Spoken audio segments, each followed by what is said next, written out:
Bonjour Mélissa. Bonjour les autres YouTubers. C'est Simon. Alors je vous présente ici mon travail de recherche dans le cours de conditionnement et de préparation des produits de la ruche. Je vais commencer un peu par vous expliquer ce que j'avais écrit dans mon plan de travail. Au début, je peux dire que, puis je l'avais écrit dans mon plan de travail à Mélissa, là, que c'était pas nécessairement un projet qui m'enchantait beaucoup. Moi, ça fait à peu près 5-6 ans que je fais de l'apiculture. Et puis, c'était surtout vers le miel que j'étais concentré. Miel liquide, je séparais mes miels, printemps, été, automne, je faisais du miel baraté. Et puis j'avais essayé aussi le pollen congelé. Et puis c'est ça, j'avais pas d'idée de projet révolutionnaire. Fait que je me suis mis à penser un peu. Et puis je me suis dit, bon, moi, mon entreprise, elle se veut une exploitation des produits de la ruche. Fait que qu'est-ce que j'ai pas exploité jusqu'à présent? Ben, c'est la propolis. Et puis, on pourrait dire aussi la cire, parce que la cire, la seule chose que j'ai fait, c'est que je l'ai coulé en bloc après la séparation, là, la désoperculation. Fait que c'est tout ce que j'avais fait. Fait que je me suis dit, ben, je vais faire une teinture de propolis. Puis ensuite de ça, je vais l'intégrer dans un baume à lèvres que je vais faire. Fait que c'était principalement ça le but de mon travail.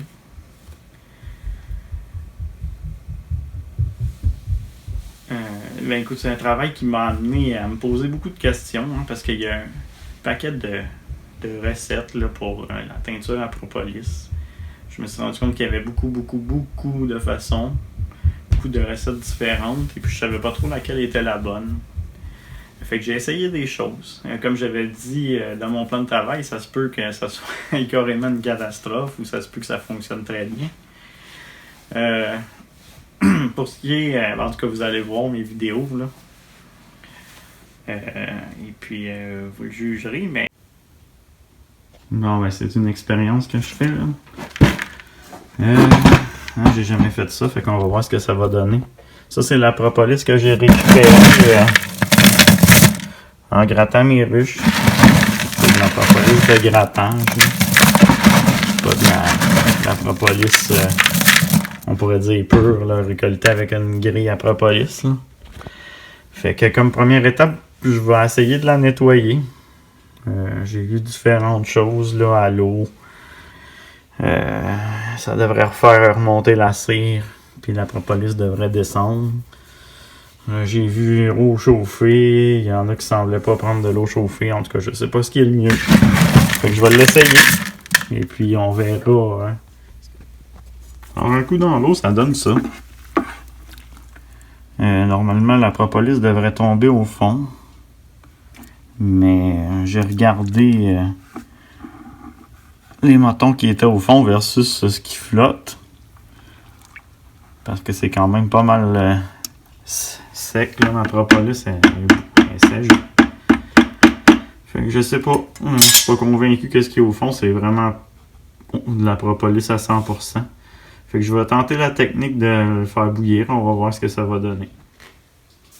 Bon, je me suis pas rendu jusqu'à l'ébullition, là. Mais j'ai vraiment l'impression là, que ce qui flotte au-dessus, là, c'est de la cire puis des débris. Des morceaux de bois. Des morceaux d'abeilles. Et puis, ben, en tout cas, je vais laisser ça refroidir. Si c'est vraiment de la cire sur le dessus, ben, je vais la récupérer puis je vais la filtrer. Puis ce que j'ai vraiment hâte de voir, c'est si vraiment là j'ai de la propolis au fond. Fait que je vais laisser ça refroidir puis on va voir par la suite. Bon, j'ai laissé environ 24 heures d'attente là, pour que ça refroidisse. On va voir qu'est-ce qu'on a. Bon, ben, en tout cas, toute la cire qui était là-dedans, avec les impuretés, flotte sur le dessus. Et puis je vais essayer de l'enlever. Puis je vais voir ce qu'il y a au fond. Alors comme on peut constater, l'eau est beaucoup trop sale là, pour qu'on puisse voir s'il y a de la propolis qui s'est déposée au fond. Fait que j'ai fait un petit setup avec une chaudière, avec un filtre. Puis je vais mettre ça là-dedans. Bon, ben, je vais vider ça là-dedans. On va voir ce que ça va donner.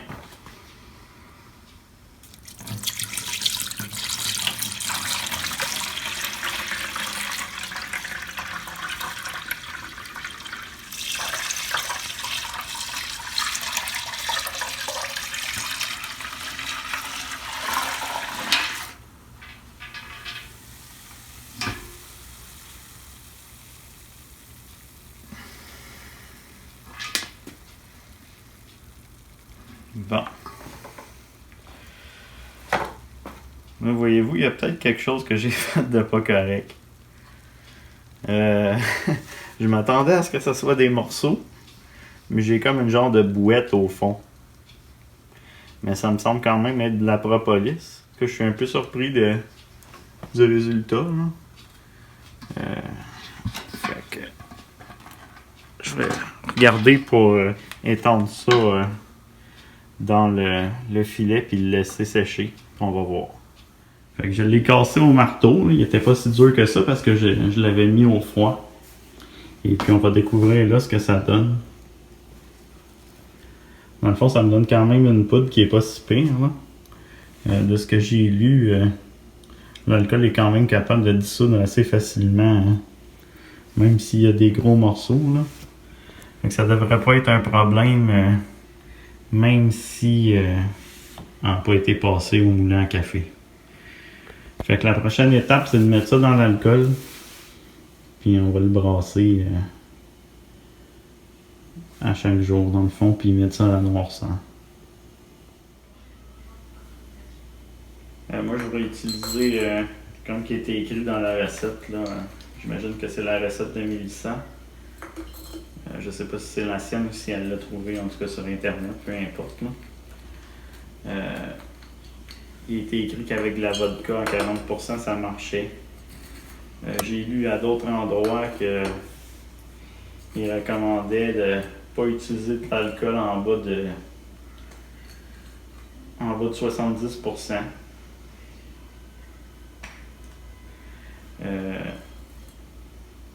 Il y en a d'autres qui disaient de prendre de l'alcool utilisé en pharmacie. Il y en a qui disaient que c'était à proscrire parce que faut absolument que ça soit de l'alcool de qualité alimentaire. Fait que j'ai décidé d'y aller avec la vodka, vu que c'est alimentaire, et 40% par contre. J'ai ma petite tasse ici de 250 ml. On va vider ça là-dedans.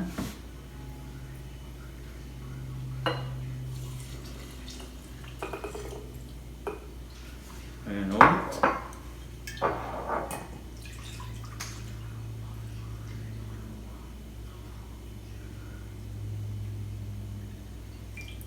Ça va arriver bien juste.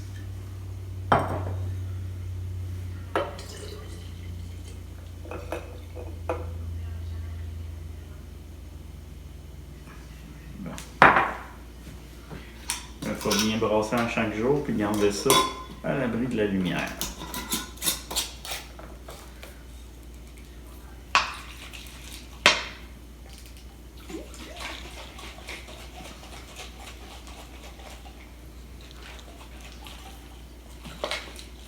L'alcool devrait être capable de tout diluer ça. Après ça, on va pouvoir passer ça au bout de quelques jours dans un filtre à café. Puis ça, c'est une autre chose, ça aussi d'ailleurs. Là. C'est que j'ai vu des recettes qui disent 3 jours. J'ai vu des recettes qui disent 1 semaine. J'ai vu des recettes qui disent 1 mois. Fait qu'encore là, je crois que ça va être laissé erreur. Dans mon cas, ça va être environ pour 1 semaine. Ouais, voici ce que j'ai obtenu après un petit peu plus qu'une semaine. Fait qu'on voit les débris dans le fond du pot. Puis la teinture de propolis qui est ici. Je l'ai brassé ce matin, là, fait qu'il y a encore un peu de mousse sur le dessus. Là. Mais ce que j'ai remarqué, là, c'est que généralement, après 24 heures, là, la mousse est disparue. Bon, ce que je constate, c'est que ma teinture est pas tellement foncée. Je m'attendais à ce que ça soit beaucoup plus foncé que ça. Moi, je vous rappelle que j'ai mélangé 100 g de propolis avec 500 ml d'alcool à 40%. Et puis, bon, là, il y a d'innombrables recettes sur Internet. Et puis, bon, j'en ai regardé plusieurs. Et puis, la dernière que j'ai regardée, c'est celle d'une boutique apicole en Ontario qui s'appelle Innisfil Creek Honey. Et puis, le propriétaire a mis en ligne sur YouTube une vidéo de sa fabrication de la teinture de propolis. Puis, lui, il mettait 37% de propolis. Et puis, le reste du pourcentage, c'était de l'alcool à 90% dans son cas. Là. Puis c'est ça, sa ceinture était beaucoup plus foncée que la mienne. Là. Fait que c'est probablement ça qui vient jouer sur ça, parce que moi, je suis vraiment pas à 37%. Là. Je dois être plus aux alentours de 20%.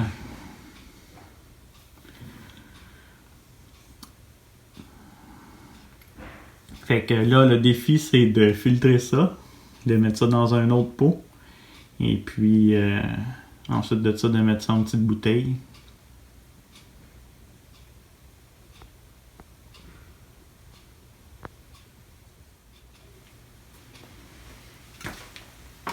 Bon, là, je viens de m'apercevoir de quelque chose que j'avais pas réalisé du tout. Moi, je suis pas un amateur de café. Puis, quand je bois du café, j'ai ma petite cafetière Keurig. That's it. Fait que là, j'ai des filtres à café, mais j'ai rien pour le maintenir en place. J'ai pas le holder. Fait que je vais verser ça quand même là-dedans. Puis on va voir qu'est-ce que ça va donner.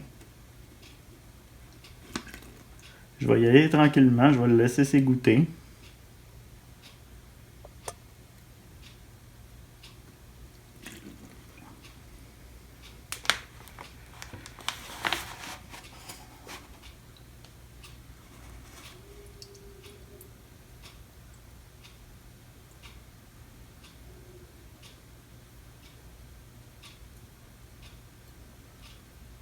Et puis dans le pire des cas, là, j'ai beaucoup de filtres, là, fait que s'il devient trop mou, là, je vais le changer puis c'est tout.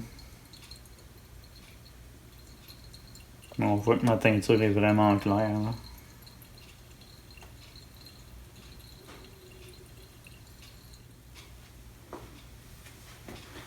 Bon, alors on voit là, quelle couleur là, la teinture. Elle est vraiment pâle. Là. Mais bon, c'est le mieux que je peux faire pour l'instant. Et puis la filtration va pas tellement vite. Là. C'est sûr que j'ai pas nécessairement le meilleur des systèmes. Là. Fait que ce que je vais faire, c'est pas faire des dégâts. Je vais enlever ça ici. Ce filtre-là, il est complètement obstrué. Et puis là, étant donné que je vais faire mon bon malève assez rapidement, je vais utiliser ça. Ça me prendrait un petit entonnoir, là.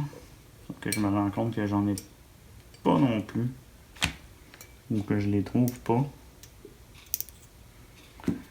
Fait que je vais transvider un peu de ce qui est censé être ma teinture de propolis.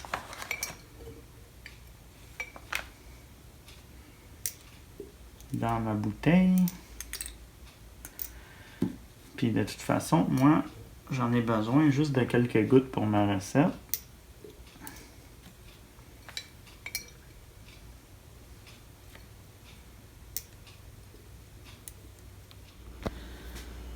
On est dans ma cuisine. J'ai commencé ici à mélanger les ingrédients. C'est inspiré de différentes recettes là, que j'ai vues. J'ai de l'huile d'amande, de la vitamine E, un petit peu d'huile d'olive. Et puis je vais ajouter des gouttes de ma teinture de propolis avec environ 5 cuillerées en table de cire que je vais faire fondre, auquel je vais incorporer ça après. Puis je vais pouvoir les couler dans les moines qui sont ici. On va faire ça de l'essai. Bon, alors, la cire est fondue. J'ai enlevé du feu. Et puis là, je vais tenter de couler ça là-dedans. J'ai pris un petit filtre là, parce que ça se peut qu'il y ait un petit peu de débris. J'espère, je vais essayer de me mettre un petit peu plus comme ça.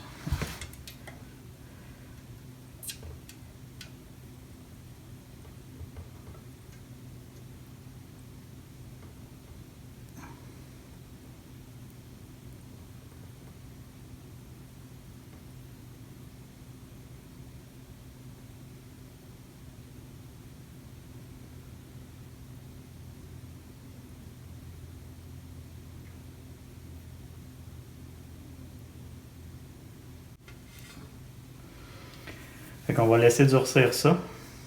Puis je vais vous montrer le résultat après.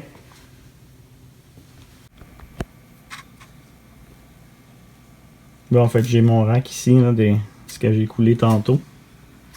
Et puis, bon, ben, j'en sors un. Puis on regarde ce que ça donne.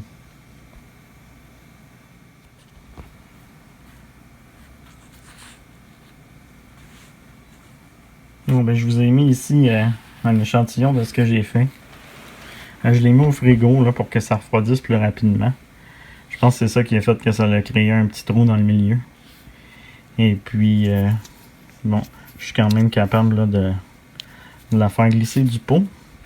Mais je trouve qu'elle est un peu trop épaisse. Je trouve que c'est trop près de la cire encore. Regardez, je m'en mets quand même sur les doigts. Là. C'est pas comme si c'était du ciment. Mais c'est probablement pour ça là, que j'ai vu des recettes là, avec du beurre de karité puis différents autres beurres. Fait qu'il va peut-être falloir que je travaille sur mes proportions si je veux pas utiliser ces produits-là. C'est sûr que là, elle est quand même froide, là, elle était dans le frigo.